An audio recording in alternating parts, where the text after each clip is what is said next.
Okay, so hello everyone. My name is Daniela Bartková, and I would like to tell you something about the topic I'm working on as a PhD student at Comenius University in Bratislava. You can see it's related to re-entry events and their modeling, but in this presentation, I will talk about one particular event that was chosen as a test case for development of data reduction and modeling procedures. Let me start with some motivation. I will start with some motivation about re-entry events and how they are linked with the Meteor astronomy. Then I will give some basic info about the re-entry event that was captured by two AMOS cameras. You already heard about them. The re-entry created a cluster of fragments. We focused so far on this cluster, and our goal was to reconstruct the trajectories of several fragments. So I will briefly describe the method we used and show you some results. Also, we were not interested only in the shape of the trajectories, but also in the dynamics, because we need the results to confront results from dynamic modeling. I will not go into details because I want to stick to the main topic of this conference, which are meteors. So just to be clear, here is an image. Here's an image showing or depicting an object orbiting the Earth. Let's say it's no longer functional, so it belongs to the space debris population. As the object orbits, it loses energy due to drag and solar radiation, so it gradually descends. And at lower altitudes, it is subjected to higher dynamic pressure, which causes the object to break up. And the fragments then continue to fall down, and we may see them as artificial meteors, maybe observe them if we're lucky enough, and perform the analysis similar to meteors that are natural. Some of the fragments will burn up in the atmosphere, and the rest of them will impact the surface, hopefully to the ocean or uninhabited areas. Most of the re-entries are uncontrolled, and their rate is increasing. So the situation is due to situation. It is desired for us to be able to predict them as accurately as it is possible. So this is the re-entry event happened in 2020. It was seen over Hawaii. The re-entering object was an upper stage of Chinese Long March 3B rocket. You can see it depicted here. These are the composite images of the video recordings. At Haleakala station, we see the cluster of fragments passing through the zenith. So we see it from below. And Mauna Kea station is about 130 kilometers south of Haleakala. So we see the cluster of fragments closer to the horizon toward the north. Also, 1 minute before this observation, there was a sudden flash of light, which was captured by Haleakala only. And we think it seems that there was some kind of explosion. So we want to connect this point with these trajectories, and probably maybe determine the delta velocities that the fragments received during the explosion. Before we could reconstruct the trajectories, we had to match the fragments between the two recordings. This is something we call fragment association. Luckily for us, the geometry was such that the change of perspective offered us a great view of the spatial distribution. I think that these animations are clear of what the spatial distribution is. And also, we did it manually, so just pair of human eyes and spatial imagination to pair 17 fragments, which are single meteors. Yeah, and that's it. So for the trajectory reconstruction, we could not use methods from meteor astronomy because most of them assume linear trajectory. So we decided to do kind of direct triangulation point by point. In a ideal case, you have two optical sensors observing the same point. So the lines of sight from those sensors intersect at the observed point if it is in the same time as well. In reality, there are measurement errors, and the lines of sight may belong to measurements taken at different times, so there is no intersection. But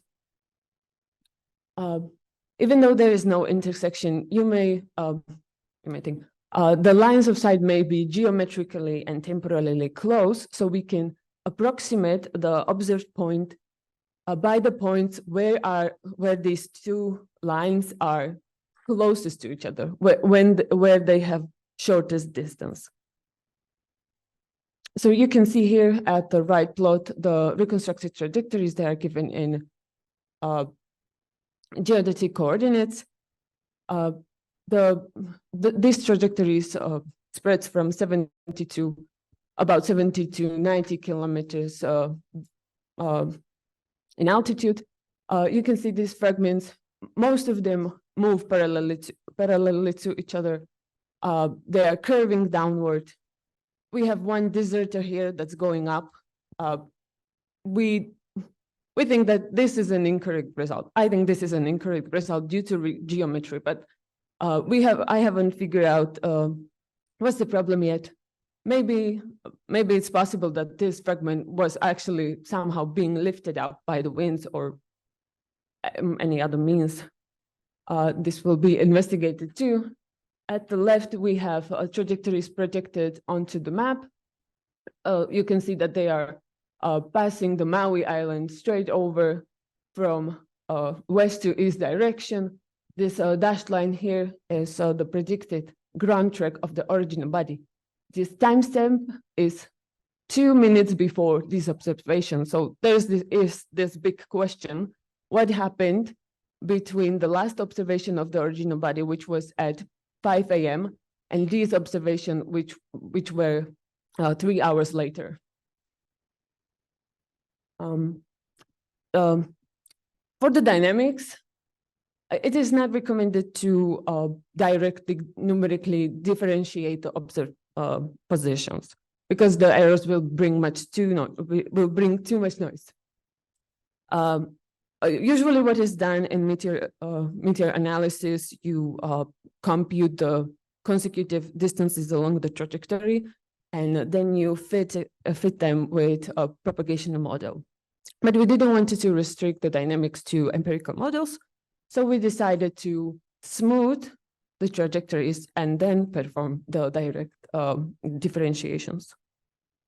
First, we try local regression, which proves to be not so sufficient or desirable because there are still some weird behaviors of the velocity and deceleration.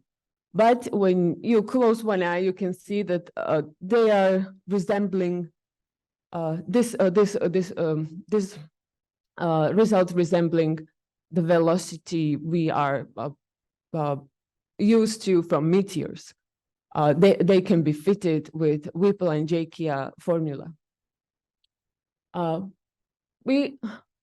Also, most of the fragments had this exponential shapes, but some of them were also more like constant or linear.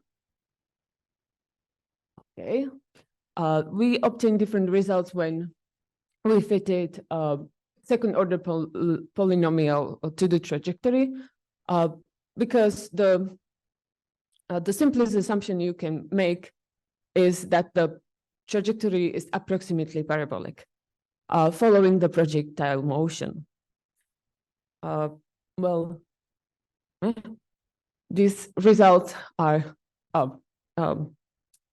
they are like nicer or prettier, but also they are very kind of boring. This is a situation for all of the fragments. We have very slightly decreasing deceleration. This is in meters per second on power 2, and this velocity is in kilometers. So it looks like it's linear, but it's not. And also, I don't think this seems to be a right result, but as a first approximation, it's kind of good. So in the conclusion, we have different results according to the method we use for the smoothing. We might try several others to compare the results and maybe find out which one is closer to reality. But in the end, the dynamic modeling will be the most decisive in this problem.